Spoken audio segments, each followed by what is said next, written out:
Chris Coons, he's a key Democrat on both the Judiciary and Foreign Relations committees. Senator, thanks so much for joining us. Thank you, Wolf. Always good to be on. Let's start with the Attorney General of the United States. President Trump says the fate of Jeff Sessions, as far as that fate is concerned, he says time will tell. What do you make of the president leaving the door open like this about his own Attorney General's fate? Well, Wolf, this is a striking development. It first shows that the president has very little in the way of personal loyalty to Attorney General Sessions, who was the first senator to endorse him and campaigned with him all over the country. It's striking that he keeps making these threatening statements about how disappointed he is in his Attorney General. And I'll remind you, the reason he's disappointed is because the Attorney General appropriately recused himself from an ongoing investigation into the potential collusion between the Russians and the Trump campaign, something which many Republican and Democratic senators and commentators outside the administration have said was the right thing for Attorney General Sessions to do. Do you think Sessions should resign amidst all the criticism he's getting from the president himself? Well, he's not the president's lawyer. He took an oath to the Constitution, not to the president personally. And I think as long as he's able to be an effective attorney general, he should continue doing so. I think this raises a more difficult question, a darker question, which is the president's continued threats against the independent investigation of special counsel Bob Mueller. He's also been working at ways to criticize and undermine that investigation. And I'm concerned that what's really afoot here, Wolf, is that the president is trying to get Jeff Sessions to move aside so that he can appoint someone to Attorney General who will be more willing to take decisive action against Bob Mueller. If the president were able to do that, if he did that, if he fired the Attorney General Jeff Sessions and went after the special counsel Robert Mueller, what would that mean for the Justice Department? Well, I think that'd be a very dark day for the political independence of the Justice Department. I think that would be a constitutional crisis comparable to what happened under the Nixon administration. And I think we would see a number of loyal, capable, senior leaders in the Department of Justice who are loyal to the Constitution, is what I meant, resign rather than agree to fire Bob Mueller. I'll remind you that Bob Mueller, Republican, former FBI director, is very widely well regarded in the Senate, and I think there would be significant consequences for such a decisive action by the president that would run against what a bipartisan majority in the Senate would like to see happen, which is for this investigation to continue and to reach its appropriate conclusion with the independence and resources it needs. Well, tell us why you think there would be a constitutional crisis. Well, because I think we would see a president overreaching in a way that would force the Senate to take action to defend the rule of law.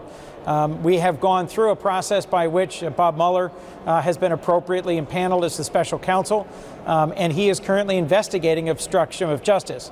One of the issues that the special counsel has been asked to look at is whether or not the president, in firing Director Jim Comey, was doing so to try and impede an investigation.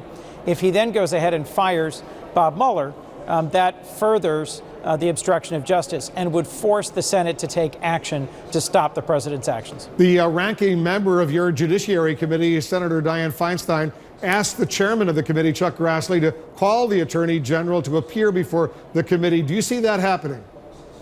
We discussed that today in an open hearing on the Judiciary Committee. I do think we're going to see the Attorney General before us, likely in September, for an oversight hearing. And I complimented Judiciary Chairman Senator Grassley, Republican of Iowa, for the way in which he's been conducting himself and conducting our hearings. He and Ranking Member Feinstein have cooperated well on making sure that where necessary, requests for documents and subpoenas for witnesses are going out. And that we have an opportunity to question witnesses and for this process to move forward in a deliberate and bipartisan way. Senator Coons, I want you to stand by. There's more news that's coming into the Situation Room. We'll take a quick break. We'll update all of our viewers right after this. Here's to the safety first. I think I might burst. Totally immersed weekenders. Whatever kind of weekender you are, there's a Hilton for you. Book your weekend break direct with Hilton.com and join the summer weekenders. Wearing contact lenses makes me look good and feel great, but they cost way too much. Now, I use Hubble. They send me daily fresh contacts at an amazing price. Hubble, daily contacts, half the price. Hi, I'm Barry Sloan with NewTek, your business solutions company. Does your business need money? Whether you need $10,000 or $10 million, you can count on NewTek, the nation's largest non-bank government-guaranteed lender. NewTek can help your business expand and grow. With a simple phone interview, we can pre-qualify you in just 48 hours. And with rates as low as 6%, you can see why so many businesses turn to NewTek. To see how easy getting a loan can be, contact NewTek, your business solutions company, today. It's okay that everybody ignores me when I drive. It's fine, because I get a safe driving bonus check every 6 months I'm accident-free. Because I don't use my cell phone when I'm driving, even though my family does and leaves me all alone. Here's something else. I don't share it with Mom. I don't. Right, Mom? I have a brand new putter you don't even know about. It's awesome. Safe driving bonus checks only from Allstate. Sometimes I leave the seat up on purpose. Switching to Allstate is worth it. When I grow up, I want to make cars fly, soaring through the air like a rocket.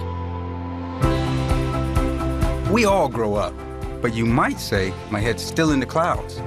Because at Coke, my team and I dream up new technologies to make cars more aerodynamic, which improves fuel economy. It's a challenge, but this is what I was born to do.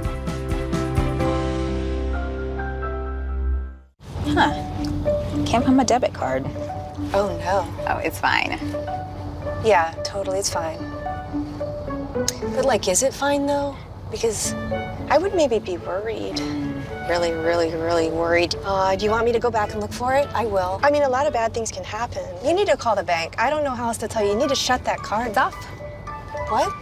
I can turn it on and off in my Wells Fargo app. I feel better already. Good. Ray's always been different. Last year, he said he was going to dig a hole to China. AT&T is working with farmers to improve irrigation techniques. Remote moisture sensors use a reliable network to tell them when and where to water, so that farmers like Ray can compete in big ways. China. Oh, he got there. That's the power of and.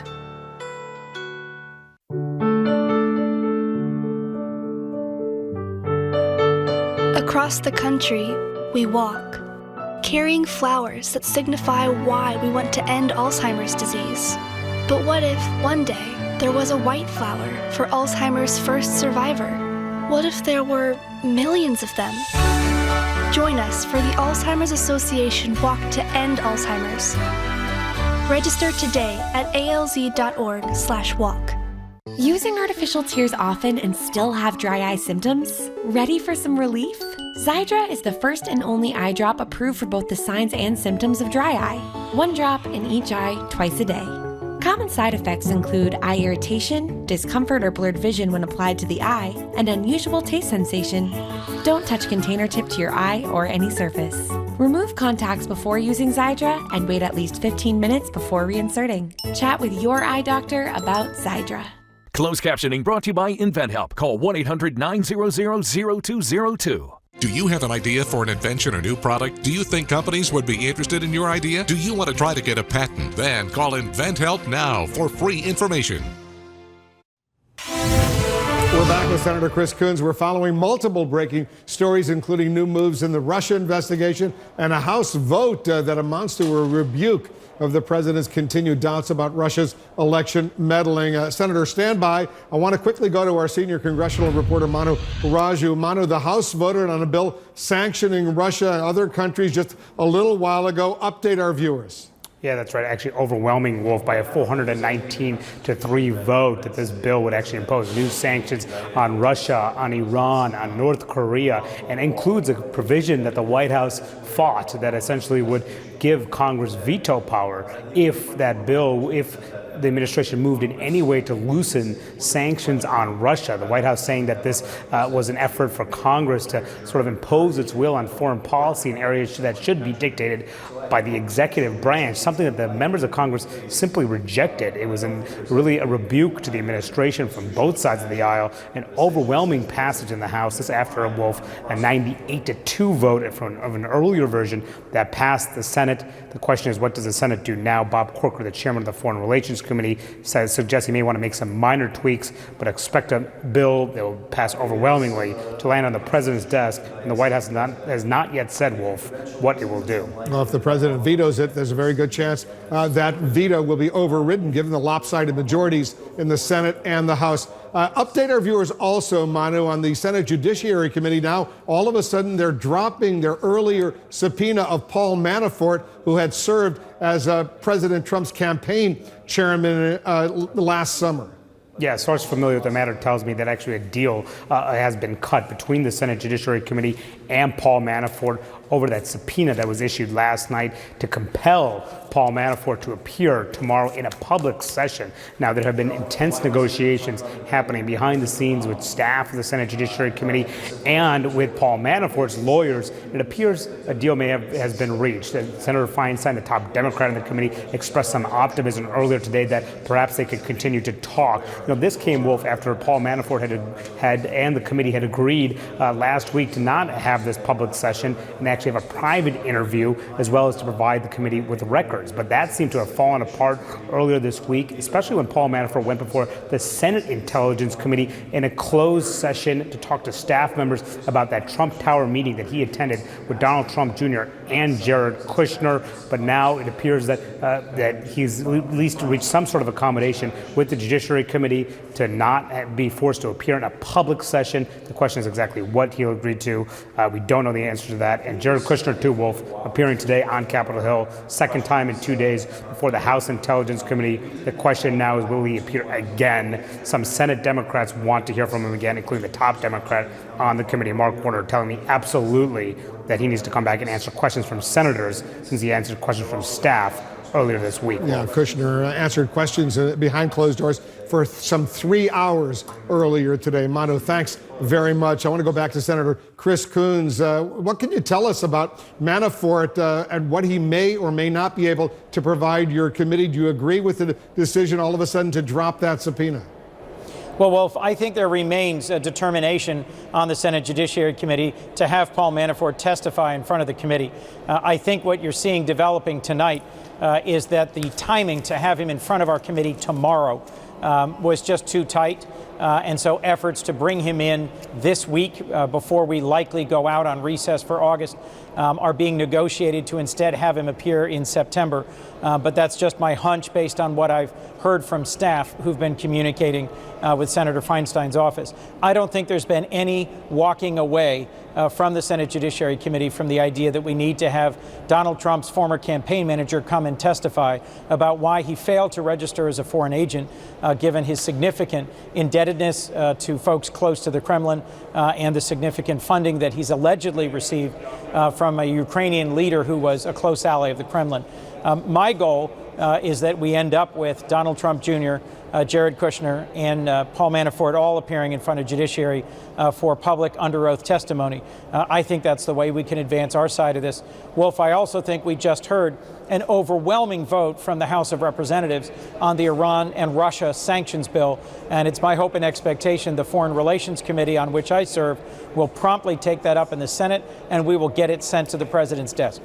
What about Donald Trump Jr.? When do you think you're going to be hearing directly from him in this open session you want with all three of them? My expectation at this point is it won't be until September.